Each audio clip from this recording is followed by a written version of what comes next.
Hello. Yeah? Yeah? Yeah? Yeah. Who's this? Pat. Pastor Bob. Okay, now I got you. Preacher man with the prison ministry from Ohio. The man that threw me out in front of this abandoned trailer. Well, I've had some bad spells. I woke up in the middle of the night and I had diarrhea, and I tried to get out of bed to get to my 5-gallon bucket. I didn't make it. I had about a quart of liquid black tarry looking stuff shot out. I had no control over it. Well, no, there wasn't anybody here. Nobody ever comes down to visit me unless they want to borrow some money, which I don't have anyway.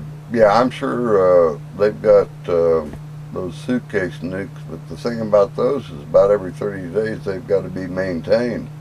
So they've got to have Russian technicians in country maintaining suitcase nukes on a monthly basis. Otherwise they won't fire. But they can bring in like plutonium and put it around a block of C4 and put a detonator in it, go 10 miles down the road and radio control and press a button and watch it go off just like you see in the movie. See, they were doing military drills during 9/11, and that was the excuse.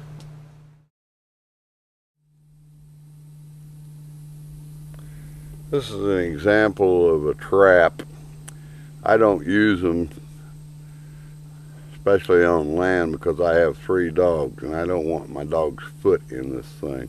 I would use this trap and set it underwater for a muskrat or on a log that's way out. This ring here, if you put it on a pole that's slanted, when the muskrat gets hit with this trap, be it a foot or something, or if he gets his head in it, it'll break his neck.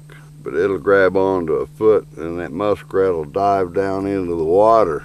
And then this ring won't slip back up the pole and you drown him. That's called a drowning setup. But you can set these things on dry land, on a muskrat run, or wherever you want to go. Now I'm going to set this sucker off and you can see what happens.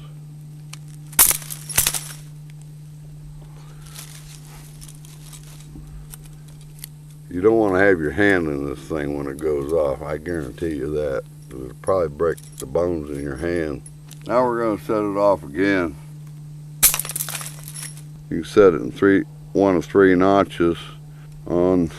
After this top one folds over, this trigger mechanism is what trips this and lets the trap loose. That's the way they work. This is a snare.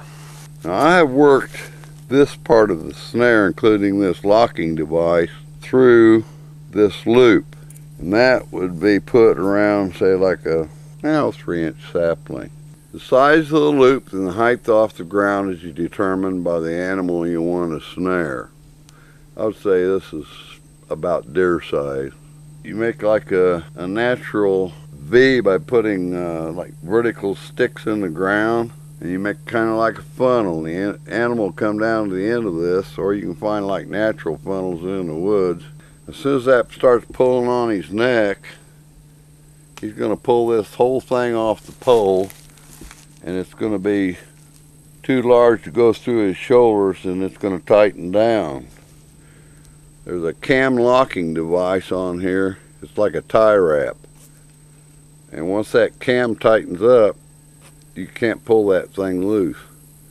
And that animal's going to pull tighter and tighter, and that cam is going to work harder and harder against it, and then the animal suffocates, and that's the end of it. So it's basically like choking somebody or an animal to death, but not a lot of pain involved, really. These are used once and then throw away. Now you can salvage the cam and this end, but you got to buy new aircraft cable, because once an animal gets in here, he's going to spin, he's going to wrap it around a tree. You'll never be able to form another perfect circle with that. I would not set one of these up in the woods around here, nor would I set one of these up. Reason being is The neighbor runs cows in there, and the last thing I'd want to do would be to snare one of his cows or one of my dogs. This type of stuff would be used in the deep woods. I'd do a drowning setup for a muskrat with the pole. This stuff's dangerous. You gotta watch what you're doing with it. Last ditch emergency thing. Caught. In the earlier section we talked about the trusty Bic lighter. Well, if the flint wears out or it runs out of gas, this is plan B. First I have my trusty hunting knife. I have a soda straw here that I can blow on these cotton balls to furnish oxygen to them in case I'm having a hard time getting them started and burning good. Then we got the, it's a two-piece item. This big part is magnesium that you scrape off, little filings on one of the cotton balls, and then you use the knife on this side on this flint rod. I have two cotton balls here, and you notice I pulled them apart and tried to fluff them. Then I got, as a last resort, WD-40, and you can take several of these cotton balls, stuff them in a 35mm film canister. I'm going to scrape off a bunch of little filings onto this cotton ball. Okay, then I'm going to turn it over to the flint side.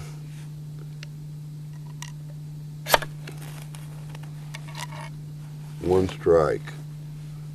We got fire. Now I'm going to cheat and use the WD-40. Put the thing down, put the knife blade at about a 45-degree angle.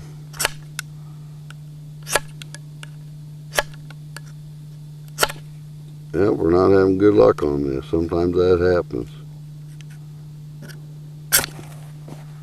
Third strike home run. How you like that? We having fun today or what? WD-40 burns good, doesn't it? This is why I like plastic bags. All this stuff you see here goes full of, fills this bag up. And I put as many cotton balls as I can get in there along with the soda straw and the magnesium. And that's my fire starting kit. And that keeps everything in one place.